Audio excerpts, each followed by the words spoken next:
Hello guys, in this video I'm just going to explain if you're getting this error right, can't start the game or app even if you have the disk inside the PS5 console, but if you're still getting this error you can easily fix that.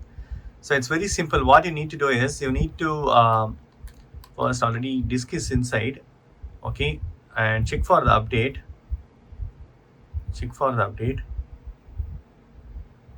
The game or app you have installed in the latest version, it says. And what I'm going to do it, restore the license first. So I'm going to restore it. So it is restoring. Okay, good. Now I'm gonna tap for the update. It's searching for the update. Okay, it says latest version. Check sync status of saved data. Okay, data is synced. Now I'm going to open it. And still I'm getting the error.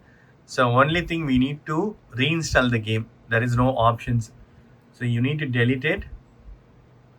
Delete. First I will eject it.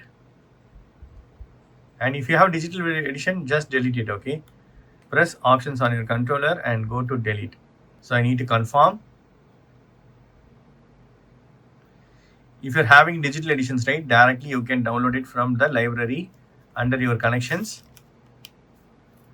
You can check under your collections.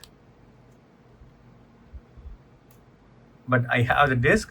So insert it again. Disk is inserted.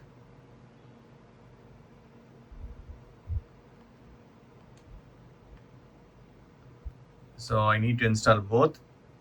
Install it. So that's it, friends. Now the issue will be resolved. It's calculating. It's 1028.67 GB. Okay, fine.